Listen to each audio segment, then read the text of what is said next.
बोलिए नीति बेन जी। त्रिकाल वंदना साहिब जी, गुरु वंदन। इच्छा मेघ आय मथे, इच्छा मेघ मासुम नो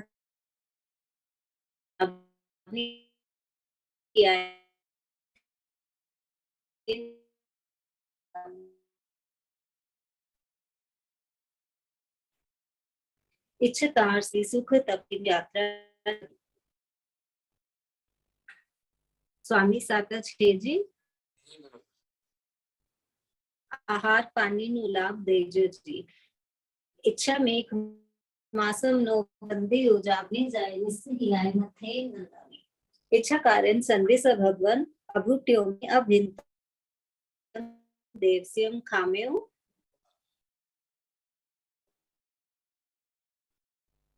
इच्छम खामे में रायम देवस्यम। इच्छा मेघ मासम नो बंदी उजाबनी जाए निस्सी आए मथे नंदानी। इच्छा कारण संदेश भगवान सॉरी जन किंची अपत्यम पर पत्यम भत्ते पाणे विनय व्या वच्चे आ लावे स लावे उच्चासने समासने अंतर्भाष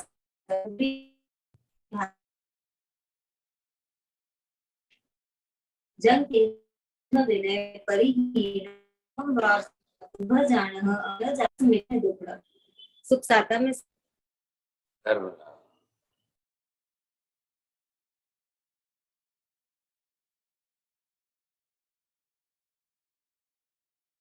आपके नेट की प्रॉब्लम है क्या? इच्छानी खमासण वंदे जानी जनी इच्छा करे संदेश भगवान पायना संदेशा संदेशा इच्छा में खमासण वंदे जानी जनी सी आए मथे वंदामी। इच्छा करे संदेश भगवान पायना लेशु तेजो इच्छा में खमासण वंदे जानी जनी सी आए मथे वंदामी। इच्छकारी भगवान प्रसाद करी पायना प्रसाद करावशो जी। नमो रियंताणम नमो सिद्धाणम नमो आयरियाणम नमो वज्रायणम नमो लोहे सर्वसाहुणम एसो पंच नमोकारो सर्व पापपणासनो मंगलाणं च सव्येसिं परमं हवै मंगलम्। जय जगजीव जोड़ी वियाणो जगगुरु जगानंदो जगनाहो जगबंधो जय जगप्रियामहो भयम्। जय सुयाण प्रभु तीर्थयराणम पश्चिमो जय जय गुरुलोगाणम जय महपा महावीर वंदे माय समाभागम महावीरम महामुनि अमर नर राय मह्यम चरमते तयरमिमर्सते तत्सत् सर्वारिष्ट प्रणाशाय सर्वाभिष्टार्थदाय सर्वलब्धि निधानाय श्री गौतम स्वामिने नमः। श्री सुधर्मा स्वामिने नमः। अज्ञानतिमिरान्धानां ज्ञानाञ्जनशलाकया नेत्रमुन्मीलितं येन तस्मै श्री गुरवे नमः। त्रिकाल वंदना साहिब जी। त्रिकाल वंदना साहिब जी। अथेन वंदामी महाराज साहब और सभी उपस्थित भाइयों और बहनों को सादर जय जिनेन्द्र। महाराज साहब ने लास्ट क्लास में हमें श्रुत ज्ञान यानी इंटेलेक्चुअल कैपेसिटी दैट इज बुद्धि के समझने की शक्ति के बारे में विस्तार से बताया था। We have been constantly reinforced by Maharaj Sahib the process of one of the Atma Gyan, which is Shruta Gyan, जिसे जानना व समझना होता है। So how does it happen? Firstly, 5 इंद्रिय व मन से अपने दर्शनावर्ण्य कर्म के परसेंटेज के हिसाब से फिल्टर होकर दर्शन होगा। Then अपने अपने मति ज्ञानावर्ण्य कर्म के परसेंटेज के हिसाब से फिल्टर होकर मति ज्ञान होगा, यानी मेमोरी में सेट हो जाएगा। with the process of avgraha, iha, apai and dharana. And finally, अपने अपने श्रुत ज्ञाना वर्ण्य कर्म के परसेंटेज के हिसाब से फिल्टर होकर श्रुत ज्ञान होगा. So what is the meaning of श्रुत ज्ञान? श्रुत ज्ञान can be broadly divided into two categories. Number one, suna hua. So the tradition of Gyan which we are currently following is of Tirthankar Bhagwan Mahavir Swami. Initially, when Bhagwan Mahavir Swami deshna dete the, to Ganadhar sunte, and then orally it was passed on to Acharya Bhagwant, who in turn orally passed to Upadhyayas, then Sadhu Sadhvijis, and finally Shravak and Shravikas. So basically, the hierarchy of transfer was oral until 980 years after the Nirvana of Bhagwan Mahavir Swami. Uske baad hi likhne ki paddhati shuru hui. Second category of Shruta Gyan is Shastra Gyan, an example of which is currently the Gyan, what we are hearing from Marasab, which he has mastered the Gyan from Agam Shastra and explaining to us in simple language and terms. So basically, there are 14 types of Shruta Gyan. Number one, Akshar Shrut. Akshar or alphabet samajh mein aana. Example, A, E, etc. Uska exactly opposite hoga Akshar Jnana Varnya Karma. They will not be able to understand the words or alphabet. Number two, Anakshar Shrut. Example, sign language बिना अक्षर के समझ सकते हैं. इसका exactly opposite होगा अनक्षर श्रुत ज्ञाना वर्ण्य कर्म. अब अभी मारा साहब से आगे और भी श्रुत ज्ञान के भेद समझेंगे. अगर बोलने में कुछ भी गलती हुई तो मिच्छामि दुक्कडम. Thank you. धन्यवाद. हाँ जी, यहाँ पर अब आत्मा का जो ज्ञान है वो श्रुत ज्ञान जो हमने देख लिया. अब पहले की प्रक्रिया पूरी ध्यान में रखना. दर्शनावर्णीय कर्म से फिल्टर होकर के दर्शन में आएगा. जो इंद्रियों से फिल्टर होकर जो आएगा वो मति ज्ञान में जाएगा. मति ज्ञानावर्णीय कर्म से जो फिल्टर होकर आएगा वो मति ज्ञान में. अब वो आगे बढ़ करके श्रुत ज्ञान में, श्रुत ज्ञानावर्णीय कर्म से जो प्रकट होकर के आएगा वो श्रुत ज्ञान में आएगा. तो यहाँ पर हम जो श्रुत ज्ञान पहले आप समझ लो, फिर इनका आवर्णीय कर्म हमको क्या ला जाएगा. आखिर तो ज्ञान पर ही आवरण है. बस बात इतनी सी है. पानी तो वही है, दूध वही है. आपने किसी को ग्लास में दिया है, कप में दिया है, डिश में दिया है, कटोरी में दिया है, बोतल में दिया है. अब अलग अलग पात्रों में दिया है तो प्रमाण कम ज्यादा है सब. अब प्रमाण किसका कम, कितना कम, किसका ज्यादा, कितना ज्यादा, किसका. अब एक मैच्योर बड़ा आदमी जितना पी सकता है उतना छोटा बच्चा तो नहीं पिएगा. तो सबका प्रमाण तो कम ज्यादा रहेगा. तो यहाँ पर ये श्रुत ज्ञान जो है, अब आपने मीनिंग तो समझ लिए. सुना हुआ ज्ञान, शास्त्रों का ज्ञान. अब जो भी आपने जो है, तो आज हम जो पढ़ रहे हैं, सीख रहे हैं, एक ही बात हो गई.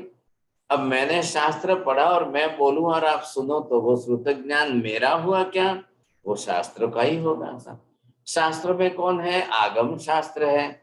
अब आगम शास्त्रों का ज्ञान हुआ कि मेरे से सुना हुआ ज्ञान हुआ. It will be one and the same. आप दोनों तरफ समझेंगे तब आपको ख्याल आ जाएगा. इस तरह से आपको समझ में आना बहुत जरूरी है सब. अब इसी श्रुत ज्ञान में जब हमारी बुद्धि चलती है तब यही हमारा जो है श्रुत ज्ञान बुद्धि का ज्ञान कहलाता है. जब आप एनालिसिस कर सकते हो, जब आप डिटेल में कुछ समझ सकते हो, समझा सकते हो, तभी जा करके यही हो जाएगा सब. अभी तो आपको मैं रिक्वेस्ट करूं, आधे से ज्यादा लोग तो जो है विंडो ओपन ही नहीं करते हैं. तो अगर उनको उचित लगे तो विंडो ओपन करके समझने की कोशिश करिए था, जैसे आपकी मर्जी. अब यहाँ पर शास्त्रों में जो हमको जिस तरह से समझाया है, सिखाया है, श्रुत ज्ञान अब आपकी बुद्धि चलेगी, शास्त्रों में चलेगी, समझ में आएगा. ये समझ शक्ति का काम किसका है? श्रुत ज्ञान का है साहब. तो समझ किसको आएगा? अब जो स्वयं समझ सकेगा वही तो दूसरों को समझा सकेगा. आप खुद ही नहीं समझ सके तो आप दूसरों को समझा भी नहीं सकोगे। और कई बार लोग जो है खुद समझते हैं कि नहीं समझते हैं, जब उनको बोलते हैं तो कोई कहता नहीं मने तो समझ में આવી ગયું પણ હું समझा भी नहीं सकता, मैं बोल नहीं सकता हूं। तो मतलब क्या हुआ, your vision is not that much clear. समझ में तब आएगा आपको, आप समझा तब सकोगे जब खुद आप क्लियर कट समझ सकोगे, तब आपको ख्याल आएगा, नहीं तो नहीं आएगा। तो ये विशेषता थोड़ी सी ध्यान रखिए। अब समझ में कब आएगा, अगर सुनने में ही प्रॉपर नहीं आया तो समझ में भी कम आएगा, ये ध्यान रखना। क्योंकि सुनने का सुनना बहुत जरूरी है। अब खाली सुनना मतलब खाली कान की बात ही नहीं है, सुनना है, फिर देखना है, फिर सुनना है, तो पांचों इंद्रियों के विषय है ना। पांचों इंद्रियों से फिल्टर होकर के ज्ञान वो आपकी समझ में आया है, आपके मति ज्ञान में आया, मति ज्ञान से अब वो श्रुत ज्ञान में ट्रांसफर हुआ है। तो जो भी अल्फाबेट लिखी गई है, ऑल द 52 वोवेल्स एंड स्वर जो है वो अल्फाबेट लिखी गई है, अब उन्हीं को तो जोड़ा गया। अल्फाबेट के अ को ह के साथ जोड़ा तो अहम बन गया, अ को ह के बीच में र लाकर जोड़ा तो अरहम बन गया साहब। अब आप दोनों में से मीनिंग क्या करेंगे साहब, जब ये शब्द आप बोलेंगे, अब इसका मीनिंग और इसका मीनिंग, अब दो के मीनिंग में फर्क पड़ेगा कि नहीं पड़ेगा साहब। अब ये शब्द पढ़ करके लोगों को जब समझ में आएगा तो ये शब्द किस में आएगा, ये शब्द किस में आएगा। हल्का सा भी फर्क कर दिया आपने, ये जो है आपने ये शब्द का प्रयोग किया है और इधर ये शब्द का प्रयोग किया है, अब दो में फर्क क्या पड़ा है साहब। आशाबेन पढ़िए, देखो क्या फर्क है। जी साहब, कुंती एंड कुत्ती दोनों में बहुत फर्क है। एक अनुस्वार इसमें लगने से कुंती किसी की माँ का नाम है, और यहाँ पर अनुस्वार चला गया और डबल तक कर दिया तो ये अक्षर तो है, ताली कुत्ती हो गया साहब, समझे कि नहीं। तो कितना फर्क है ये सोचिए, आपको ख्याल आना चाहिए। इधर जो है ये शब्द आपने देखा, एक इतिहास की घटना ऐसी आती है कि एक युवक को जो है जिस समय वो जा रहा था विदेश, तो वहां उसको किसी ने पत्र लिख करके सामने वाले को भेजा कि भैया जहां जिस समय तुम जा रहे हो तो वहां पर जो है ये पत्र दे देना। वो युवक चला है, निकला है और रास्ते में बीच में आकर के उस पत्र को खोल करके पढ़ रहा है। पुराने जमाने में ऐसे ही जो है एक ट्यूब के अंदर या किसी में डाल करके पत्र दे दिया जाता था। अब वो जो है रास्ते में जरा थक गया था, सो रहा था तो पढ़ रहा था, तो उसने पढ़ते समय ये शब्द अंदर लिखा हुआ पढ़ा सा, ये युवक आपके पास आ रहा है, इसको विष दे देना। महेंद्र भाई, विष मतलब क्या होता है? जय। हाँ जी, ये विष जो है पॉइजन है। तो सामने वाले को उन्होंने किसी ने लिख करके भेजा था कि ये युवक आपके पास आ रहा है, और जैसे ही आपके पास आ जाए तो आप इसको विष पॉइजन दे देना, ये मर जाएगा। ख्याल आया कि नहीं। अब वो लड़का उस समय बीच में बैठ करके पत्र पढ़ रहा है, अरे बात क्या है, ये बात क्या है, क्यों मुझे जहर देना है। ख्याल आया कि नहीं। अब वहां तो मुझे इसलिए बुलाया है कि वो रिश्ता करने वाले हैं, शादी करने के लिए निमित्त है, मुझे बुलाया, और यहाँ पर ये क्या बात है कि इसको जहर देने की बात नौबत क्यों आ गई साहब। ऐसी परिस्थिति में जंगल में बैठा हुआ उसने दो बांस को यूं इकट्ठा करके जलाया और दो लकड़े के टुकड़े वहां पर जलाए और एक अरंडी के पेड़ का बीज निकाला, उसमें से तेल निकला और उस काली काजल को उसमें लेकर के और एक एक जो है पड़ी थी वहां झाड़ू की सली, उससे लेकर के थोड़ा सा उसने अपनी तरफ से जो है अक्षर फर्क कर दिया, ये सब। विषा। दिख रहा है आपको सबको क्या फर्क किया है, कितना फर्क किया है। और वो जाकर उसने लिख जाकर के वो पत्र सामने वाले को दिया सा। अब पत्र सामने वाले ने लेकर के पढ़ा खोल करके, योगानुयोग उसकी बेटी का नाम विसा था। तो उसने देखा कि भाई सामने वालों ने वहां से इस युवक को भेजा है और इस अपनी बेटी देने के लिए कहा है। तो वो तो बड़े खुश हो गए, भाई साहब आइए आइए, पधारिए पधारिए, आप तो हमारे जमाई हो गए साहब, दामाद हो गए, समझे कि नहीं। तो वो बोले क्या बात है भाई साहब, नहीं नहीं हमारी बेटी है, उसका नाम ही विसा है। और फिर उन्होंने उसको खिलाया पिलाया अच्छी तरह से और शादी कर दी, शादी करके और फिर विसा को दे करके भेजा उनको। अब वो युवक को थोड़े दिनों के बाद अपने मूल घर में आया, वहां पर जिन्होंने पत्र दिया था उनके घर ये दोनों पति पत्नी जाकर मिलके चरण स्पर्श कर रहे हैं और उनका आभार मान रहे हैं कि देखिए आपने हम मुझे पत्र लिखकर भेजा था, मैं वहां पर गया, ये उनकी बेटी विसा है, देखिए मेरी शादी हो गई सब। वो बड़े आश्चर्य में पड़ गए, अरे मैंने तुमको क्या लिख कर दिया था, अरे मैंने तुमको, उन्होंने कहा मुझे मालूम नहीं है आपने क्या लिख कर दिया, लेकिन आप पूछा लो। अब वो जमाना कोई मोबाइल का तो था नहीं और कोई जेरोक्स तो होती नहीं थी कि रिकॉर्ड रखा जाए कि क्या रखा जाए। तो बड़े आश्चर्य में पड़ गए, अरे मैंने क्या लिखा होगा। अब उसके सामने तो बोल नहीं सकते कि मैंने विष लिखा था और तुमको विसा कैसे मिल गई, ये तो नहीं बोल सकते, कुछ भी नहीं बोल सकते।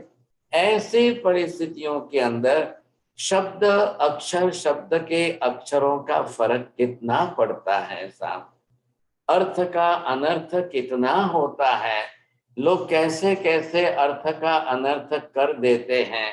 अब मैं आपको ये लिख करके यहाँ बताना चाहता हूँ, थोड़ा सा आप ध्यान दीजिए। अब इसके अंदर क्या लिखा है ये,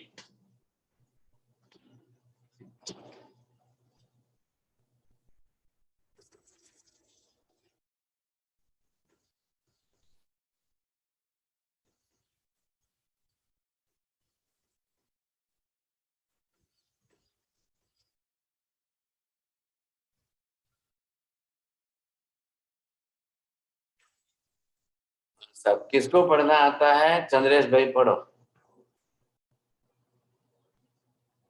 अगर आप सही ढंग से पढ़ सकते हो तो पढ़ना।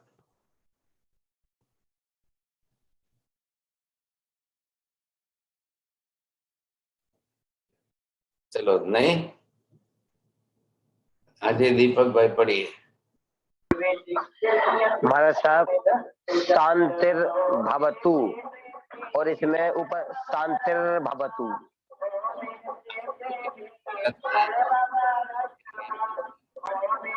भाई जरा कोई डिस्टरबेंस हो रहा है, ध्यान रखिए।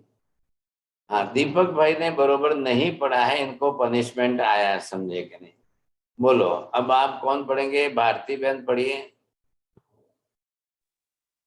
मते नंदामी साहेब जी, शांतिर भवतु और शांतिरा भवतु। दीपक जी आपको दोनों प्रोनाउंसिएशन अलग अलग करने क्यों नहीं आए। महाराज साहब शांतिर भवतु और शांतिर भवतु, इसमें रे है तो जीव जो है ना तालु ऊपर हो जाएगी, शांतिर भवतु। सब किसकी आवाज आ रही है, कोई बाजा बजा रहे हैं, क्या करे गाना, जरा बंद करिए अपना। देखिए दीपक जी आप 2 बार बोल चुके हैं लेकिन फिर भी आपको दूसरी बार उच्चार करना सही नहीं आया। अब आपको ये देखना है इन दोनों के अंदर अर्थ क्या करेंगे आप इसमें से। उमेश जी आपको आएगा, कोई ध्यान है आपका, कुछ भी जी ध्यान। महाराज, शांति भवतु, शांतिर्भवतु। चलो आनंद बहन बोलेंगे आप, नहीं मीनिंग ख्याल में नहीं आ रहा है। परमीता बहन जी, चलिए जयदीप जी आपको बोलना है। शांतिर्भवतु, शांतिर्भवतु। चलो अब आप मीनिंग को कर लो, अब मीनिंग भी लगा दो।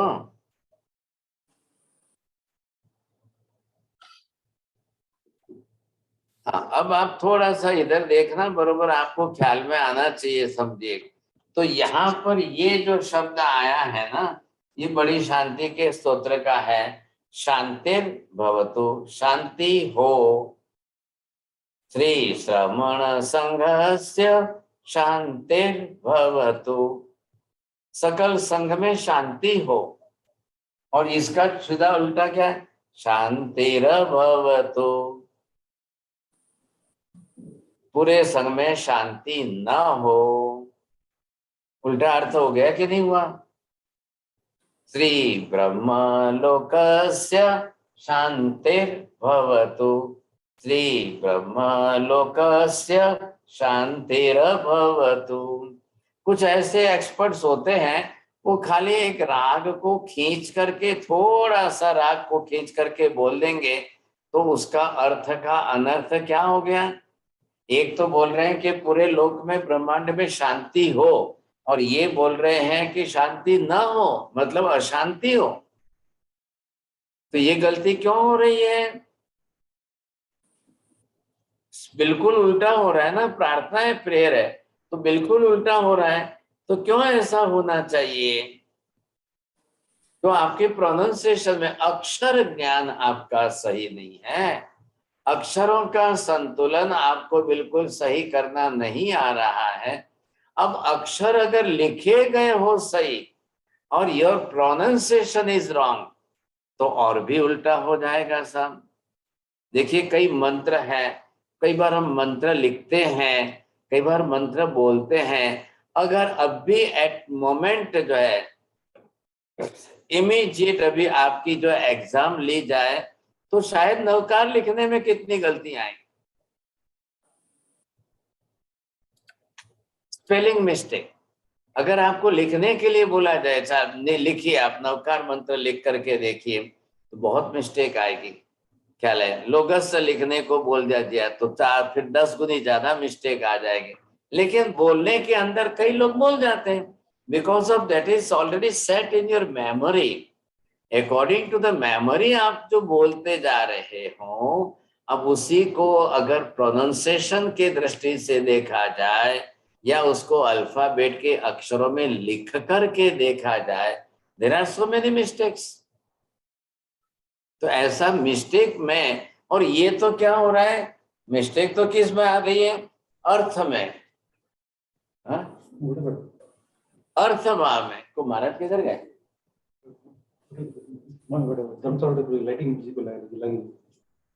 तो यहाँ पर आपको ये देखना है कि कैसे मिस्टेक होती है, क्यों मिस्टेक होती है, किस प्रकार की मिस्टेकें होती है। वो सब हमारे श्रुत ज्ञानावर्णीय कर्म है। अब आगे बात समझ में। श्रुत ज्ञानावर्णीय कर्म है, कितने प्रकार के होते हैं, अलग अलग अलग अलग कैसे कैसे प्रकार के श्रुत ज्ञानावर्णीय कर्म होते हैं, वो आपको संसार में सबको देखने को मिलेगा। सब हमने पहले मति ज्ञान के अंदर आवरणीय कर्मों को देखा, तो वहां पर आपको 28 भेद ओरिजिनल मूल, बाद में 336 और फिर बुद्धि के जोड़कर 340, ये जो भेद हमने आपने सबने देखे हैं। तो यहाँ पर अब हमको श्रुत ज्ञान से, अब मैं बोलूंगा, आप सुनेंगे, मेरे बोलने से जो मीनिंग होगा वो आपकी समझ में आना चाहिए। मैं लिखूंगा, आप लिखेंगे, मेरा लिखा हुआ आप देख करके स्पेलिंग लिखेंगे, आप मेरा दिखा हुआ जो है लिखते समय स्पेलिंग करेक्शन आप बरोबर आपको लिखना है, फिर उसका मीनिंग भी आपको साथ साथ में समझना है। शायद आपने स्पेलिंग सही लिखा, लेकिन इट मे पॉसिबल कि मीनिंग आपने गलत किया, और फिर मीनिंग गलत किया तो वो भी तो श्रुत ज्ञानावर्णीय कर्म ही अलग से बनेगा। तो ऐसा बहुत बार होता रहता है, ऐसे कई निमित्त आते हैं और ऐसे जो होते हैं। तो श्रुत ज्ञानावर्णीय कर्म के अंदर ये पहला हमने जो देखा है अक्षर श्रुत।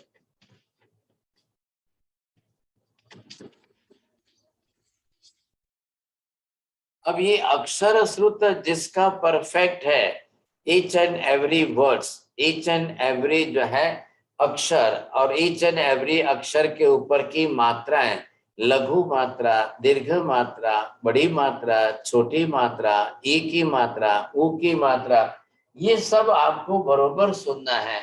और जब ये आपके आवरणीय कर्म पर आ जाता है, ये आप बरोबर नहीं बैठा पाते हो, यही आपका क्या हो गया?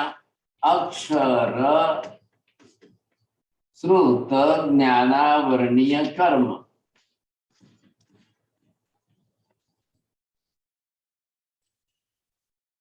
अब ये जो हो गया आपका अक्षर श्रुत ज्ञानावरणीय कर्म हो गया, समझिए। तो ये क्यों हो गया? ये अक्षर श्रुत था, अक्षर श्रुत आपका बरोबर है, लेकिन यहाँ पर आवरणीय कर्म आ गया साहब। आज भी कई लोग इलिटरेटेड हैं, ख्याल है इन बिल्कुल, तो उनको आप अक्षर पढ़ना नहीं आता है, समझे कि नहीं, तो वो पढ़ नहीं पाते हैं। उनका हो गया अक्षर श्रुत ज्ञानावरणीय कर्म। आप कई लोगों को टेक्स्ट दे दो, बुक दे दो, सूत्र दे दो, शास्त्र दे दो, तो वो उनको बरोबर पढ़ना ही नहीं आता है। समझ में तो आने की बात ही बाद में है, जब सही ढंग से प्रॉपर पढ़ेंगे तो सही ढंग से समझ में आएगा ना। आप प्रॉपर पढ़ नहीं पाएंगे तो समझेंगे कैसे, फिर उसका मीनिंग कैसे करेंगे? अब आगे बीच में ग्रामर आ गई, अब ग्रामर से आप पढ़ेंगे तब मीनिंग कैसे करेंगे साहब? बहुत बड़ी समस्या है, समझे कि नहीं। और एक ही टेक्स्ट, एक ही पेज सबको 10 जने को पढ़ने को दीजिए, एक क्लास में एक ही लेसन टीचर 50 स्टूडेंट्स को देते हैं, लेकिन सभी उसको प्रॉपर पढ़ नहीं पाते हैं, और सभी उसका प्रॉपर मीनिंग कर नहीं पाते हैं, और सभी उसमें से कितने याद रख कर पाएंगे साहब? और दूसरे दिन जब टीचर आते हैं क्लास में, बोलेंगे भाई ये जो कल आपने पढ़ा है इसका मीनिंग आप समझाओ, सबको आकर समझाओ, तो वहां और भी डिफिकल्टी आ जाती है सर, ये समस्या बन जाती है। तो यहाँ पर ये क्या कारण चल रहा है? अक्षर श्रुत से या अक्षर श्रुत ज्ञानावरणीय कर्म से, जो जो जिस रास्ते से आपको श्रुत हो रहा है वही जा करके। अब सभी लैंग्वेज वालों ने अपने अपने अक्षर तो बनाए, तो खाया ना अच्छा नहीं है। क्या कर रहे हैं ललिता जी? बंद रखिए, आपका इतना डिस्टर्ब हो रहा है। अब ये अक्षर श्रुत हुआ, इधर आपको क्या देखना है? इससे टोटल दूसरा विपरीत चल रहा है, अनक्षर श्रुत।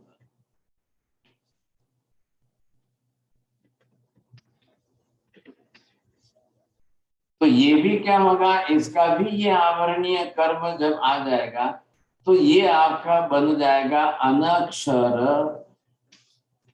श्रुत ज्ञानावरणीय कर्म। ये भी कर्म के रूप में है साहब, दोनों प्रकार आ गए, क्योंकि संसार में सभी लोग जो है अक्षर का उपयोग करते हैं, ऐसी बात नहीं है। आज भी आप बिल्कुल रूरल एरिया में चले जाइए, समझे कि नहीं, ऐसी जगह पर चले जाइए कि जिनका बिल्कुल ही ख्याल नहीं है, तो उन लोगों को अक्षर ज्ञान नहीं होता है। वो अपनी तरह से अनक्षर श्रुत से, इशारों से, संकेत से या अन्य तरीकों से वो समझ करके चला लेते हैं अपनी गाड़ी। अभी लिटरेसी प्रमाण बढ़ा है ना, पहले तो लिटरेसी प्रमाण इतना ज्यादा नहीं था, सोचिए आप। अब प्रमाण बढ़ रहा है, लोग सीख रहे हैं, तो ये जो है व्यवहार तो हुआ ना, आप पढ़ो या ना पढ़ो, सबको, अनपढ़ को भी जीवन का व्यवहार तो करना ही करना है सब। बिल्कुल अनपढ़ गंवार भी होगा तो भी उसको भी जो है संसार का व्यवहार तो करना ही है सब। अगर एक बस सब्जी, दाल, सब्जी, भाजी कुछ बेच रहा है और पैसा दे रहे हैं कोई, तो उसको लेना देना व्यवहार तो करना ही पड़ेगा, सोचिए। तो वो कुछ ना कुछ तो सीखेगा, कुछ तो समझेगा।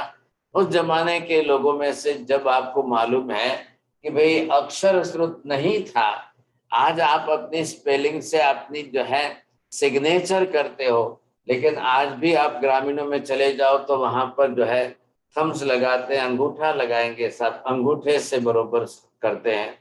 तो वो कैसे करते हैं? फिर पहचान तो उन्हीं की है। चलो भाई आपको अक्षर लिखना नहीं आता है तो वहां पर इंक पैड लेकर के उसके ऊपर अंगूठा लगा करके उनका अंगूठा कर देते थे। सोचिए इसमें यहां तक नौबत आई कि भाई कोई, अब कोई ऐसी भी नौबत आए कि जिनके हाथ ही नहीं है, दोनों हाथ नहीं है, तो ऐसे लोगों के अंदर पैर का अंगूठा लगाया, कुछ तो लगाना पड़ेगा, समझे कि नहीं? ऐसी भी परिस्थितियां हुई, समझे कि नहीं? तो ये अक्षर श्रुत अनक्षर श्रुत, जिस जिस विषय का श्रुत ज्ञान बनेगा उसी का आवरणीय कर्म भी बनेगा। जिस जिस तरीके से आपको बोध हो रहा है, नॉलेज हो रहा है, समझ में आ रहा है देख करके, तो आप समझ सकते हो। अब जैसे मान लो कि एक पिक्चर ही रख दिया साहब और कोई मैटर तो लिखी हुई नहीं है, लेकिन एक चित्र को देख करके लोग बरोबर समझ जाते हैं साहब। वो भी तो है कि नहीं है साहब, बरोबर समझ जाते हैं। क्योंकि कई बार होता है ना ऐसा, आप जानते हो, one picture can say the 100 words you see. एक चित्र कई बार 100 शब्दों का निमित्त बन जाता है। वो अनक्षर श्रुत में आ गया आपका। या तो आप कहीं पर अरुण विजय नाम लिखो, हाँ जी कौन आए हैं, अरुण विजय। अब नहीं लिखना है तो उनका फोटो रख दो, तो भी आप फोटो से समझ जाएंगे, पहचान जाएंगे कि हाँ सब कौन आए हैं। तो ये जो है आपको ख्याल आ सकता है। अब आप आइए तीसरे प्रकार पर, संज्ञी श्रुत।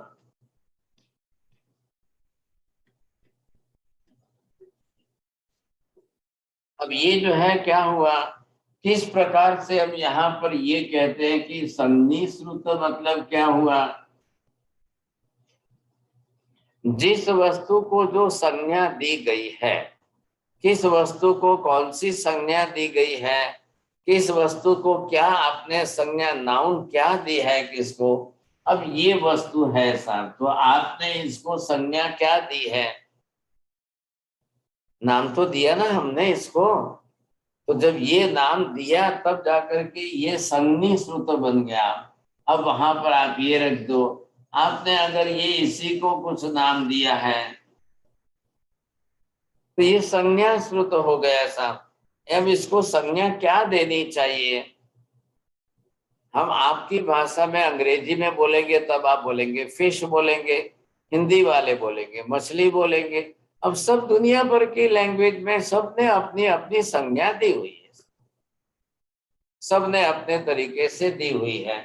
अब जहां पर आप चाइना में जाएंगे, जापान में जाएंगे, तो उनके तो अक्षर बहुत कठिन है, मतलब वो तो चित्रात्मक लैंग्वेज हो गई, स्क्रिप्ट हो गई उनकी। तो वहां पर जो है लोग संज्ञा दे करके व्यवहार करते हैं।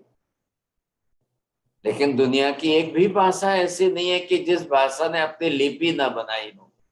लेकिन आज भी दुनिया में कई प्रकार की भाषाएं की 50 भाषाओं की एक लिपि है। आप जर्मन बोलेंगे तो एबीसीडी बोलेंगे, फ्रेंच बोलेंगे तो भी एबीसीडी आएंगे, ब्रिटिशर की इंग्लिश बोलेंगे तो भी आई, यूएस की इंग्लिश बोलेंगे तो एबीसीडी। एबीसीडी वाली अल्फाबेट जो है 50 लैंग्वेज की जननी मातृभाषा है, सबके लिए स्क्रिप्ट वही चलती है। लेकिन उस देश की लैंग्वेज के हिसाब से उनके प्रोनाउंसिएशन अलग अलग हो जाएंगे साहब। वही अल्फाबेट लिख करके जर्मन में जाएंगे तो अल्फाबेट अलग, क्योंकि यूरोप के अंदर जो है German, French, British, English, England वगैरह सबकी मातृभाषा वो थी। यहाँ इंडिया में आइए, संस्कृत लिखो, प्राकृत लिखो, हिंदी लिखो, मराठी लिखो, राजस्थानी लिखो, अल्फाबेट सबकी सेम आ जाएगी साहब। और उन अल्फाबेट के ऊपर से सिर हटा दिया, ऊपर की मात्रा हटा दी, वो गुजराती बन जाएगी, स्क्रिप्ट जो है अलग से। लेकिन अब साउथ इंडिया में आप जाएंगे तो कर्नाटक की कन्नड़ लैंग्वेज, आंध्र की लैंग्वेज, तमिल की लैंग्वेज, केरली लैंग्वेज, तो उनके सबके अब कड़ जो है वो चित्र ही अलग अलग प्रकार हो जाएंगे साहब। तो वहां पर आपको फिर अल्फाबेट के अक्षर तो देने ही पड़ेंगे ना साहब। अब ऐसे करके लिखेंगे, अब आप क्या समझेंगे, इसको क्या समझना। लेकिन अब ये कन्नड़ का है, तमिल का है, तेलुगु का है, थोड़े थोड़े फर्क के साथ सभी अपनी अपनी लैंग्वेज को लिखते हैं, समझे कि नहीं? तो वो उसको एक संज्ञा बरोबर मिल जानी चाहिए। अब उस हिसाब से उनके अल्फाबेट तैयार हो गए तो शब्द बन गए उनके। अब शब्द बन गए तो संज्ञा बन गई। अब आपको जिस तरह से सिखाना है सिखाइए। संज्ञी कोई बरोबर संज्ञा समझ जाए, और कई बार लोग संज्ञाओं को नहीं समझ पाते हैं, जो नाउन बनाए और वो भी ना समझ पाए, तो ये जो है ये उनका हो गया संज्ञी श्रुत ज्ञाना वर्णीय कर्म। अब संज्ञा करने के बाद भी नहीं समझ पाते हैं, ये तकलीफ है। आपने इशारा किया, हाँ सब ऐसा किया इशारा, तो वो क्या पानी लाना कि क्या लाना साहब? ऐसा इशारा करने पर कोई पानी लाए और कोई शराब ले आए, हाँ भाई साहब इनको शराब पीने, तो बोले आपने थोड़ी बोला है कि ये लाओ कि वो लाओ, आपने तो नाम तो बोला ही नहीं, आपने तो ऐसे इशारा किया तो सामने वाला ले आया। लेकिन ऐसे इशारे पर अधिकांश लोगों का नॉलेज क्या होता है कि पानी का होता है, कोई उससे शराब नहीं समझता है। लेकिन अब सुनने वाले ने, समझने वाले ने अपनी तरह से कुछ भी समझ लिया तो क्या करना? सबकी अपनी अपनी जो मति होती है या समझ होती है। तो हमारे यहाँ शास्त्रों के अंदर शब्द दिया गया है क्षयोपशम। किसका क्षयोपशम? मतलब किसका आवरणीय कर्म का जितना ज्यादा क्षयोपशम अच्छा होगा, उसी को जो है उतनी समझ ज्यादा आएगी, नहीं तो नहीं आएगी। सोचिए समझे, तो ये समझ के अंदर उसको समझना है, तो वो समझने के लिए अब वो संज्ञी सूत्र से समझना है कि संज्ञी श्रुत ज्ञाना वर्णीय कर्म से समझना है।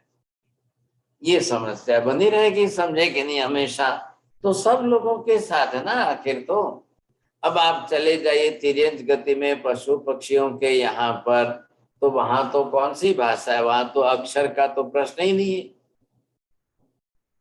उनको तो कोई अक्षर ज्ञान से मतलब ही नहीं है, तो उनका तो अनक्षर, अक्षर से तो मतलब नहीं है, तो अक्षर श्रुत ज्ञानावरणीय कर्म है।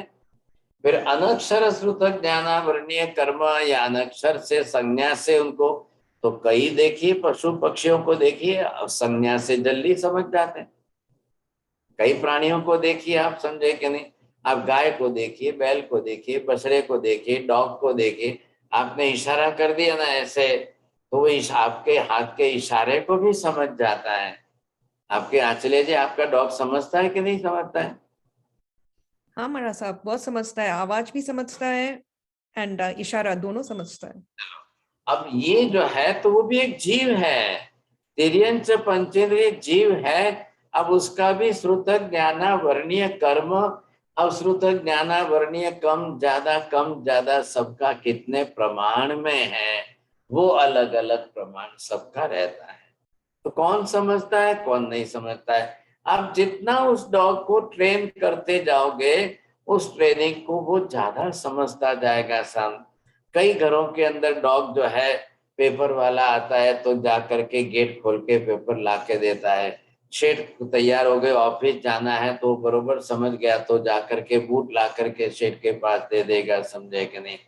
ऐसी स्थिति के अंदर एक डॉग तो घर के अंदर जो है दरवाजा ही खोलता है और बंद करता है, समझे। और किसी को अंदर नहीं आने देना है तो दरवाजा खोल करके भी भौं भौं करके उनको निकाल देता है। तो आखिर तो तिर्यंच पंचेंद्रिय जीव है। आप क्या देख रहे हो? शरीर है, वो शरीरधारी है, लेकिन शरीर के अंदर उसका एक जीव है।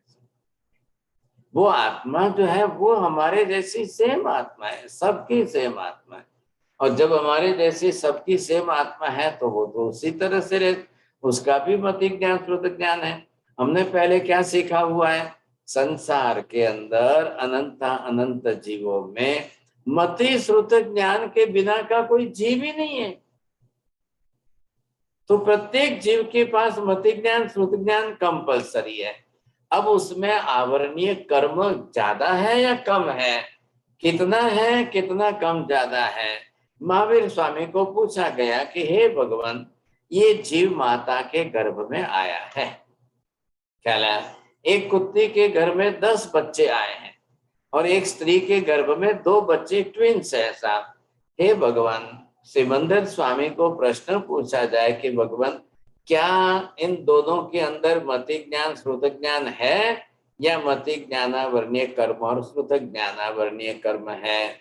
भगवान दोनों के लिए सिमंदर स्वामी बरोबर उत्तर दे रहे हैं। हे गौतम, माता के गर्भ में रहे हुए ट्विंस में दोनों बालक के अंदर मति ज्ञान भी है, मति ज्ञानावरणीय कर्म भी है, श्रुत ज्ञान भी है, श्रुत ज्ञानावरणीय कर्म भी है। ये कुत्ती है और कुत्ती के गर्भ में 10 बच्चे हैं, इनको भी मति ज्ञान भी है, मति ज्ञानावरणीय कर्म भी है, श्रुत ज्ञान भी है, श्रुत ज्ञानावरणीय कर्म भी है। एक माउस, छोटा सा माउस जो है चूहा, उसके गर्भ में 3-4 बच्चे हैं साहब। तो सिमंदर स्वामी बरोबर कहेंगे इस माउस के गर्भ में 3-4 बच्चे जो है सबका मति ज्ञान और मति ज्ञानावरणीय कर्म, श्रुत ज्ञान और श्रुत ज्ञानावरणीय कर्म। हाँ, ये जरूर है कम ज्यादा कम ज्यादा कम ज्यादा। अब वो बरोबर उसके साथ में जुड़ा हुआ है, समझे कि नहीं? सबके साथ। एक माँ 9.5 महीने के बाद बच्चे को जन्म देती है, तो क्या माँ ने बच्चे को दूध कैसे पीना ये सिखाया है? क्या ट्रेनिंग दी है उसको? ये कब सिखाया, कैसे सिखाया आपने? कुछ नहीं। जैसे ही जन्म होता है माँ बच्चे को लेकर अपने स्तन के पास उसका मुंह लाती है, बच्चा बरोबर दूध पीना सीख जाता है। किसने सिखाया उसको? किसने ट्रेनिंग दी है? कौन सिखाने गया है साहब? तो ये किसके है? मति ज्ञान, मतलब मेमोरी का ज्ञान। अब इतने जन्मों से माँ का दूध पीता ही आया है ना, बरोबर आज भी पिएगा सब। अभी तो आंख खोली कि नहीं खोली है, लेकिन बरोबर माँ का दूध तो पिएगा सब। अब किसी में भी है, गाय का बछड़ा पैदा हुआ है तो वो भी अपने गाय का माँ का दूध पिएगा सब। अब ये क्या है? जीवों के साथ मति ज्ञान श्रुत ज्ञान बरोबर उनके व्यवहार में जो है वो चल रहा है, वो चल रहा है, वो साथ में है, वो है, समझे कि नहीं? इतना तो आएगा, इतना तो चलेगा। अब बड़ा होने पर आप धीरे धीरे अक्षर सिखाना, शब्द सिखाना, अक्षरों की पहचान कराना। हर माँ बाप यही तो कर रहे हैं साहब। अब बच्चा जो है 12 महीने 2 महीने 2 साल का हो गया, अब माँ धीरे धीरे जो है उसको पहले शब्द लिखना सिखाएगी। चलो आप उसको अल्फाबेट लिखना सिखाएंगे। मदर लैंग्वेज किसने सिखाई है साहब? और मदर लैंग्वेज का ग्रामर कोई सिखाया है क्या आपने कुछ उसको? कुछ भी नहीं। तो जैसे माँ बोलती जाएगी, बाप बोलते जाएंगे, घर में सब बोलेंगे, वो बच्चा सुन सुन करके उसको जो है शब्द बरोबर दिमाग में बैठते जाएंगे। इसलिए कहा है ध्यान रखना, जन्मा हुआ बच्चा 2 महीने का है कि 2 दिन का है, 2 साल का है कि 4 साल का है। घर के लोगों को बोलते समय ध्यान रखना, अब शब्द कोई नहीं बोलना, गाली गलौज के शब्द नहीं बोलना, खराब शब्द कोई मत बोलना, गुस्से के बच्चों के देखते बच्चों के सामने मत बोलना। अब कोई लोग इतनी सी बात को समझते नहीं, अरे अभी वो तो 4 महीने का बच्चा है, क्या समझता है, वो क्या समझता है। नहीं, ये गलती मत करो आप। वो बच्चा कितने महीने का है, उस शरीर से, उसके महीनों से और बरस से उम्र मत देखो। एक आत्मा है, एक आत्मा के अंदर उसका मति ज्ञान श्रुत ज्ञान अंदर है। उसको आप जो बोलोगे वो जाकर उसकी मेमोरी में सेट हो जाएगा। इसलिए बोलते हैं बच्चों की मेमोरी कैसी, क्लीन स्लेट जैसी होती है, वो कैमरा जैसी होती है। क्लिक किया और कैमरा के नेगेटिव में फोटो कैसे आ जाता है, बच्चे देखेंगे तो उनकी मेमोरी में क्लिक करके वही उसकी मेमोरी में सेट हो जाएगा। बहुत विवेक रखना है घर में, सबको विवेक रखना चाहिए। शब्द बोलते समय आप बोलेंगे वो बच्चों के दिमाग में बैठ जाएगा। अच्छे घर के बच्चे हैं, अब उनको तो गाली गलौज के अपशब्द तो आने ही नहीं चाहिए सा। कोई स्कूल में तो सिखाते नहीं है, घर में माँ नहीं सिखाती है, तो फिर कहाँ से आते? किसी भी बच्चे को 4 साल के बच्चे को लेकर के खड़े रह जाओ, देखो इसको गाली गलौज आता है कि नहीं आता है? बरोबर आता है। क्यों आता है? अब कहीं ना कहीं किसी को बोलते हुए सुना है, इसलिए उसको आता है। बस यही तो जरूरी है। माँ बाप का काम मात्र जन्म देना नहीं है, जन्म देने से ज्यादा तो संस्कार देना है। जन्म तो 9.5 महीने में दिया जाता है, संस्कार तो 9.5 बरस तक दिए जाएंगे साहब, तब जाकर के बच्चे में उसकी अक्ल भी बढ़नी चाहिए, समझे, ये भी गुण उसके अंदर होना चाहिए। अब आइए आप ये देखेंगे, ये जो है असंज्ञी श्रुत,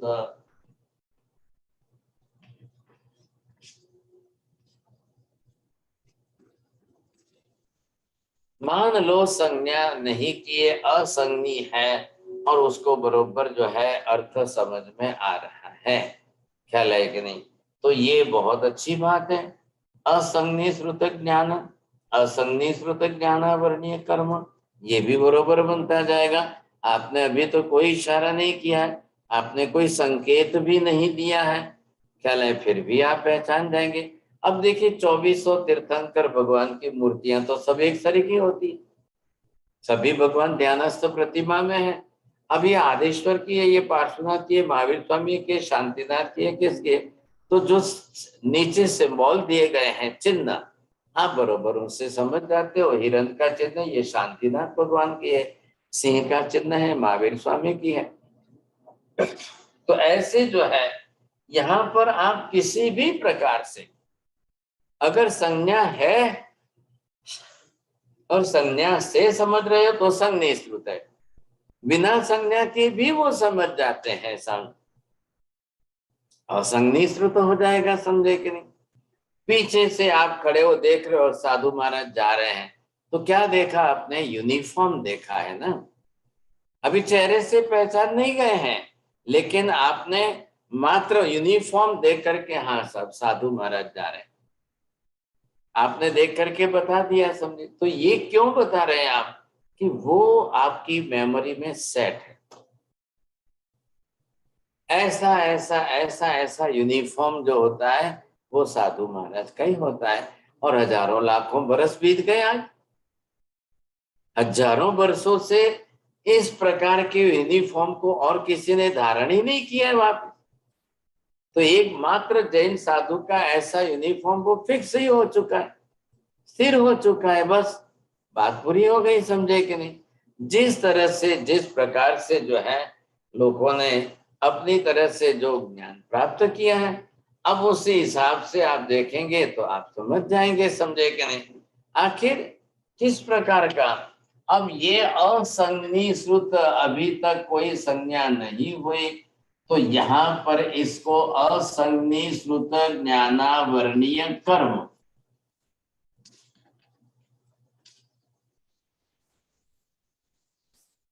अब ये कर्म बन जाएगा अलग से, सोचिए, समझे कि नहीं। असंज्ञ, बिल्कुल कोई संज्ञा नहीं है, कोई समझ में ही नहीं आ रहा है, सब ऐसी चीजें भी है, समझे कि नहीं। तो ये संसार के अंदर सब प्राणियां, देखिए पहले मैंने आपको कई बार कहा है, आखिर भगवान केवल ज्ञानी है, ये कोई आपके जैनों के लिए थोड़ी बता रहे हैं, जगत के समस्त जीवों के लिए है ना, संसार के सब प्रकार के जीव है संसार में, तो सब जीवों की दृष्टि से ये हेतु पूर्वक अलग बता रहे हैं, ये आपको ख्याल आना चाहिए। अब जितने प्रकार के जीव संसार में हैं, अब उन सब के हिसाब से बताना है। अब ये आप देखेंगे कि किस किस प्रकार के जीव हैं संसार में, कैसे कैसे प्रकार के जीव हैं, अब किन जीवों को कितना ज्ञान, किन जीवों को कैसा ज्ञान, किन को किस प्रकार का ज्ञान, सबका श्रुत ज्ञान अलग है, श्रुत ज्ञानावर्णीय कर्म अलग है। अब इसमें से आपको ये देखना है प्रमाण में कौन सा किसका कम ज्यादा है। अब वो आप जब देखेंगे तब आपको ये ख्याल आएगा, जिसका जितना प्रमाण में आवरणीय कर्म ज्यादा होगा वो नहीं समझ पाएंगे, जिसका आवरणीय कर्म प्रमाण में कम होगा वो जल्दी समझ पाएंगे, समझे कि नहीं। सब प्रकार से है, सब संकेतों से है, पता तो चलता ही है ना। आपके घर में बच्चा पैदा हुआ है, आज जन्मा है, कल जन्मा है, धीरे धीरे वो सबको देखता है, पहचानता है। कैसे पहचानता है, बरोबर बच्चे की दोनों आंखें मतलब एक कैमरे का लेंस है, बिल्कुल कैमरे के लेंस की तरह से, जब से ही वो देखता है किसी को फोटो अंदर ले लेता है, जैसे ही किसी को देखता है उसका फोटो अपने अंदर दिमाग में ले लेता है और वो जाकर के उसकी मेमोरी में सेट हो जाता है। तो अभी पहले उसके अंदर जितना मौतिक ज्ञान ज्यादा है, श्रुत ज्ञान को डेवलप होने में अभी थोड़ा धीरे धीरे धीरे समय लगेगा। अब पहले तो माँ बोलेगी, तब माँ उसको सिखाएगी मम्मी मम्मी मम्मी मम्मा, तब वो बोलना सीखेगा। तब पहले वो माँ को बोलना सीखेगा, फिर माँ सिखाएगी, पापा का सिखाएगी, फिर कोई क्या सिखाएंगे। कोई दुनिया में है क्या ऐसा कि जिसने अभी तक अपना मम्मी का नाम ही नहीं सिखाया, मम्मी कुछ भी नहीं समझाया, पहले दूसरों का नाम सिखाया? ऐसे कानन बेन आपने किया है? नहीं साहब जी। क्यों? करना तो था ना, पहले पापा की पहचान करा देते तो क्या तकलीफ थी? नहीं सर, मम्मी निकलता है। ये क्या कारण है? ऐसा कोई जरूरी थोड़ी है सब, आपको सिखाना है। सिखाने के अंदर कोई भी ऐसा नहीं है, मैंने नहीं सुना अभी तक नहीं कि पहले इसको पापा बोलना सिखा दो सर, पहले मम्मी नहीं सिखाना है, पहले पापा बोले। लेकिन कोई नहीं करता ऐसा। और हमें सभी पापा तो ऐसे ही बेचारे, वो तो ऑब्जेक्शन लेते ही नहीं, वो तो कभी बोलते ही नहीं है कि चलो पहले मेरा नाम क्यों नहीं सिखाया। अब नाम तो जब सिखाएंगे तब, पहले एक अक्षर से, दो अक्षर से, अब वो बालक कितने अक्षर पकड़ सकता है। जैसे देखिए नमो नमस्कार नहीं, जे। अब जे का मतलब क्या है? अब जे अक्षर श्रुत से आना चाहिए, संज्ञा से आना चाहिए। तो हाथ जोड़ के जब आप उसको बताएंगे और जे बोलेंगे, तब वो बच्चा जे करना, जे मतलब हाथ जोड़ना, जे मतलब, अब वो खुद जब जे बोलेगा तो हाथ जोड़ेगा, तो उसकी संज्ञा सामने आनी चाहिए सर। अब वो संज्ञा के रूप में बोलेगा तभी उसको बैठेगा सब।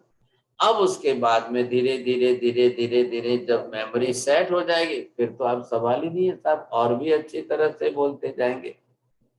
अब कभी आप ऐसी गलती करके देखो, खाली उसको जो है जे शब्द बोलते जाओ, लेकिन आप हाथ मत जोड़िए, कुछ नमस्कार न करें, कुछ भी न सिखाएं, तो वो भी ऐसा ही करेगा। फिर वो जे शब्द बोलेगा लेकिन वो नमस्कार नहीं करेगा सर, ऐसी स्थिति हो जाएगी। अब आपने नमस्कार करके जे बोल के सिखाया, धीरे धीरे करे, किसी को करे किसी न करे, तब उसका मोहनीय कर्म बीच में आएगा, तब वो करेगा, तब पता चलेगा आपको, समझेंगे। वो अब उसको आते अभी देर लगेगी, धीरे धीरे उसका विकास हो। लेकिन 2-4 महीने में तो मोहनीय कर्म शुरू होगा। एक बार अगर माँ जो है दूध की बोतल दे दे बिना शक्कर वाली, देखो वो कैसे फेंक देता है, फोड़ देता है, फिर आपको पता चलेगा क्या भाई इसके अंदर इतना क्रोध किसने सीखा है, ये कहाँ से आ गया। अभी नहीं बैठ सकता है, लेकिन पैर छटपटा करके भी वो अपना क्रोध तो व्यक्त करेगा। ये तो तरीका होता ही होता है, सोचिए समझे कि नहीं। ये हमको श्रुत ज्ञान का विषय हम सीख रहे हैं, आपको और आगे ख्याल आ जाएगा। हाँ जी, समय बहुत फास्ट भाग रहा है, बोलिए साहब, किसी को पूछना है प्रश्न? बोलिए, हाँ चलिए। हाँ महाराज साहब, अभी ये कर्म का क्लास सुनने के बाद तो फिर ये एस्ट्रोलॉजी, वास्तु, वो शुभ मुहूर्त और सबका लाइक उनके उस पर अभी तो विश्वास ही नहीं आ रहा है। क्या करने की जरूरत है विश्वास? आपको जरूरी है विश्वास करना है उन पर? नहीं, पहले ये ज्ञान नहीं था तो we used to think okay that is acceptable. अभी ये ज्ञान होने के बाद लाइक तो इसमें जो एक्यूरेसी है, कर्म का नॉलेज देने वाले केवल ज्ञानी पर। अब इसके अंदर किसी को समझ में आ रहा है नहीं आ रहा है, क्या इसमें वास्तु कहाँ काम आएगा आपका बीच में, कहाँ एस्ट्रोलॉजी आपका क्या काम आएगी, समझे कि नहीं, किधर आप सोचेंगे। ये इसलिए जो है केवल ज्ञानी भगवान सर्वज्ञों ने ऐसा जो कर्म थ्योरी का नॉलेज दिया है, इसका कॉम्पिटिटिव दुनिया में एक भी नहीं है। इसकी तुलना में तो आप किसी को भी नहीं बैठा सकते, ये विशेषता ध्यान रखिए। फिर आप वास्तु मानोगे और एस्ट्रोलॉजी मानोगे, तब सम्यक दर्शन कैसे आएगा? और यहाँ तो कर्म शास्त्र नहीं मानोगे तो सम्यक दर्शन नहीं आएगा। ये बात बहुत स्पष्ट हो रही है। सम्यक दृष्टि जीव को तो कर्म शास्त्र मानना कंपलसरी होगा। बोलिए माता जी। साहब जी, जैसे हमने ये कर्म कब पढ़ा है कि भय कर्म है, लोभ कर्म है, तो ये भय संज्ञा, लोभ संज्ञा, आहार संज्ञा, ये संज्ञाएं जो है ये क्या है? क्या ये हमारी कर्म की क्लास में आएंगी? संज्ञा वर्ड जिनको दिया है ये क्या है? संज्ञाएं अलग है, यहाँ पर ये संज्ञा अलग है। वो आहार निद्रा में परिग्रह वो मोहनीय कर्म के घर में आएगी, राग द्वेष की संज्ञाएं हैं। वो एक संज्ञा मतलब क्या है कि अतिरेक रूप में जीवों की वृत्ति है, और यहाँ हम उसका नॉलेज जो प्राप्त कर रहे हैं, सीख रहे हैं, वो संज्ञा स्वरूप।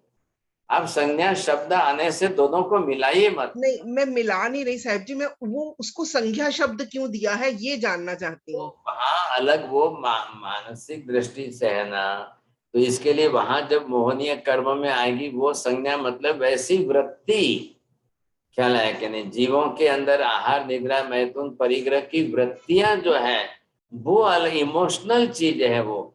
और यहाँ हमको आकार प्रकार से देख करके समझना। आपने चार पाए वाले को टेबल भी कहा, कुर्सी भी कहा, पलंग भी कहा, सब क्या संज्ञा दी है ना, ये नाउन है जिसको हम कहते हैं वैसे। हाँ जी मीना जी बोलिए। So I wanted to know the meditation, the yoga which we are doing. So would we be collecting the karma if we misspell it because we are doing it in different forms? You know, when we write it in reverse and all that.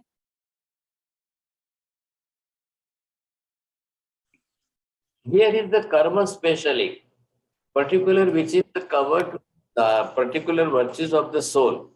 You are doing that meditation and another thing you see, due to that you can do the nirjara, karma kshay, and then you can open the percentage of knowledge. That is the reason.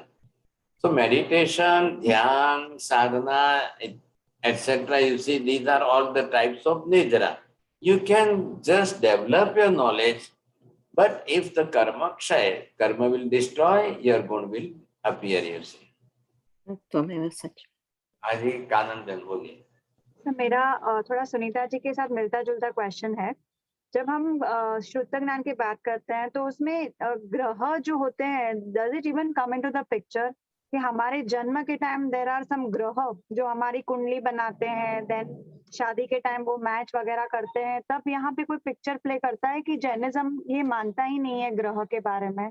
ग्रहों को मानना गलत नहीं है। ग्रह भी तो संसार के अंदर देवी देवता है, वो ग्रह ज्योतिष शास्त्र के है, लेकिन उनको मात्र आप अपने सुख दुख के कारण मानो, ये उचित है क्या? बस बात इतनी सी है। अरे वो मंगल जो है, वो मंगल उसकी जन्म पत्रिका में तो उस लड़के की शादी नहीं होगी था। अब ऐसी हजारों मंगल वाली लड़कियां जिनकी शादी हो गई तो क्या करना? वो ज्योतिष शास्त्र हिंदुओं का है, उन्होंने बैठाई है बात। यहाँ पर ऐसी कोई बात नहीं बैठाई गई है। यहाँ आपको 8 कर्म दिए, अंतराय कर्म है आपका, विघ्न करता अंतराय, वो सब अलग अलग कर्म बताए। अगर ये ग्रही करते होते तो केवल ज्ञानी तीर्थंकर भगवान ये फिर कर्म शास्त्र क्यों बताते? फिर वो अपने लिमिट में है, उनको वहां तक रखिए साहब। आज महेंद्र भाई बोलिए। अनक्षर श्रुत ज्ञान में द्रव्य अनक्षर श्रुत ज्ञान अने भावक अनश्रुत ज्ञान में शू फेरफार छे? अरे वस्तु, कोई वस्तु पड़ी हो ए द्रव्य अक्षर श्रुत ज्ञान। तमे पर्टिक्युलर आ वस्तु छे, હવે આ વસ્તુનું શું નામ રાખ્યું છે તમે? આ પર્ટિક્યુલર વસ્તુ છે તો આ પર્ટિક્યુલર વસ્તુનું તમે નામ ગોઠવ્યું, રાખ્યું, શું કર્યું પહેલા એ નક્કી કરો। નથી ગોઠવ્યું, નથી રાખ્યું, અનક્ષર શ્રુત એમ કરીને દુનિયાની બધી ઘણી વસ્તુઓ છે, તો એટલી બધી વસ્તુઓનું આપણે નામ રાખી શક્યા કે નથી રાખી શક્યા એ જોવાનું રહે।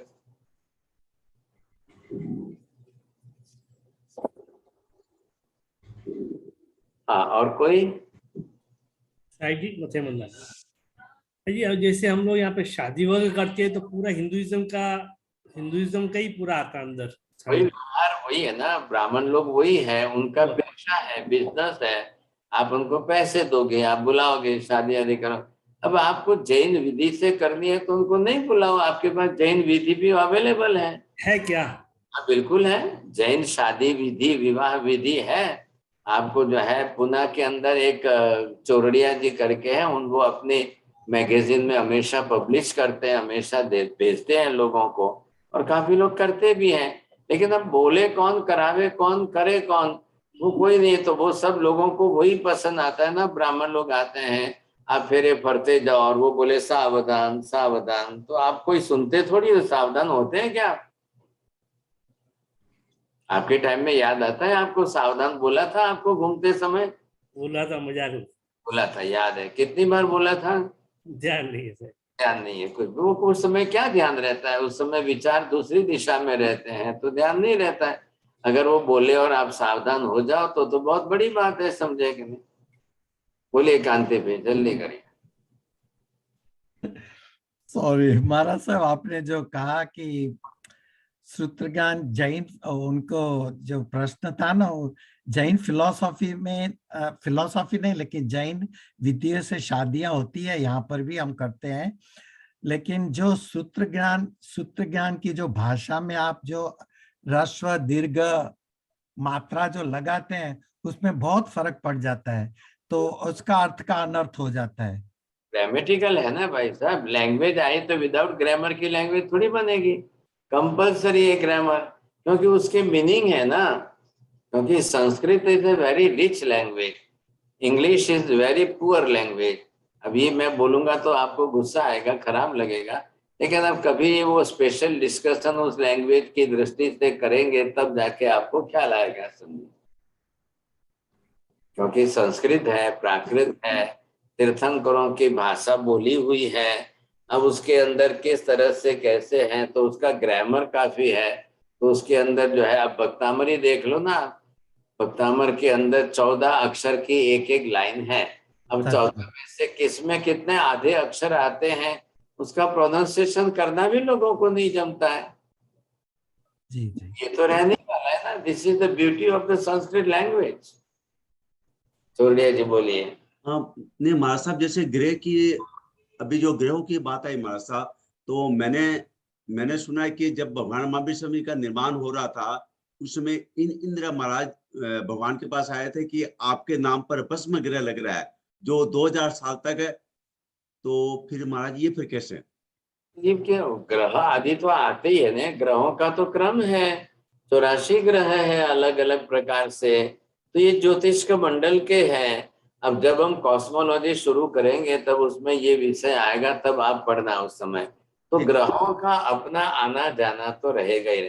अभी आपके घर में कोई मिलिटेंट आ जाए तो आप क्या देखेंगे, कैसा आदमी है ये, तो उसके स्वभाव पर फिर क्या होगा घर के अंदर, वो जैसे ही घर में घुसेगा तो फिर तो वो फटाफट ऐसे ही करेगा। परिस्थिति के अंदर आप भी समझ जाओगे, संसार में सभी लोग अच्छे थोड़ी, देवी देवता आदि सब प्रकार के हैं, समझे कि नहीं? तो एक भस्म ग्रह आया था महावीर स्वामी के निर्वाण के टाइम पर, और इंद्र महाराज ने आकर भगवान को विनती की कि भगवान ये ग्रह आपके निर्वाण के टाइम पर आ रहा है, तो आप सिर्फ इतना ही करिए कि आप 2 घड़ी आयुष्य बढ़ा दो, तो उसके ऊपर दृष्टि पड़ जाएगी, तो आपके 1000 बरस के शासन में साधु साधियों को इतना तकलीफ नहीं होगी। तो उस समय महावीर स्वामी ने कहा, हे इंद्र, न भूतो न भविष्यति, मैं कोई अपना आयुष्य 48 मिनट बढ़ा नहीं सकता हूँ। 48 क्या, 48 8 मिनट भी नहीं बढ़ा सकता हूँ, 1 मिनट नहीं बढ़ा सकता हूँ। तो भाभी, that is the destiny of, भवितव्यता होगी, जो भविष्य में होना है वो होगा। ख्याल है कि नहीं? महावीर स्वामी ने कोई अपना आयुष्य नहीं बढ़ाया, कुछ नहीं किया। चलिए साहब, कल फिर वापस मिलेंगे हम, मंगलवार है, कल वापस जो है गणधरवाद की भी क्लास आएगी अलग अलग तरीके से। आपको सबको एक थोड़ी सी विनती है कि थोड़े से पिछले एपिसोड भी देखते जाइए। आप सर्वथा भूल जाओगे और फिर समझ में नहीं आएगा, ध्यान में नहीं रहेगा तो मुश्किल हो जाएगा। और फिर जो है परसों ये अपने क्या बोलते हैं, फागुन सुद 13 की फेरी का दिन बड़ा अच्छा है, लोग पालीताना की यात्रा करने जा रहे हैं लोग, समझे कि नहीं? अब ये चंद्रेश भाई ढूंढ रहे हैं, आपको मिल जाएगी, तो ये सबको एक लिंक भेज देंगे कि फागुन सुद 13 की फेरी यात्रा वगैरह क्या कैसे। हमारे यहाँ तो फिर रात को क्लास होती है ना, फिर मैं कराने लगाऊंगा तो फिर बोलेंगे थोड़ा सा कुछ, इसलिए आपको लिंक भेज देंगे। आप सभी फागण सुद 13 की फेरी की यात्रा करना। थोड़ा सा महिमा में जरूर बता दूंगा। 17 तारीख को 14 के दिन जो कार्यक्रम रखा है, तो उसके लिए भी आप एक एक पहले के थोड़े से एपिसोड देख लेना, समझ लेना, और लिखा हुआ है बुक में तो जरा पढ़ करके तैयार करना। आप उसमें भी सभी पार्टिसिपेट होंगे तो सबको फायदा है। अब कल फिर वापस जो है क्लास के अंदर जिनकी भी इच्छा हो वो आप लोग अपनी तरह से समरी वगैरह कर सकते हो। संजय नमो हरियंताणम, नमो सिद्धाणम, नमो हरियाणम, नमो वच्छायाणम, नमो लोहे सर्वसाहुणम, एसो पंच नमकारो सर्वभावपणासनो, मंगला सर्वे सिंपड़मं हवै मंगलम। मंगलम भगवान वीरो, मंगलम गौतम प्रभु, मंगलम स्थूलिभद्राद्या, जैन धर्मोस्तु मंगलम। चत्तारि मंगलम अरिहंता मंगलम, सिद्धा मंगलम, साहु मंगलम, केवले पन्नतो धम्मो मंगलम। चत्तारि लोकोत्तम अरिहंता लोकोत्तम, सिद्धा लोकोत्तम, साहु लोकोत्तम, केवले पन्नतो धम्मो लोकोत्तमो। चत्तारि शरणं पवज्जामि, अरिहन्ते शरणं पवज्जामि, सिद्धे शरणं पवज्जामि, साहु शरणं पवज्जामि, केवले पन्नतं धम्मं शरणं पवज्जामि। सर्वमंगलमांगल्यं सर्वकल्याणकारणं, प्रधानं सर्वधर्माणां, जैनं जयति शासनम्। मतेन वंदामी साहेब जी। वंदना साहिब जी, सबको प्रणाम। वंदामी साहिब जी। वंदना साहिब। करना ही करना है।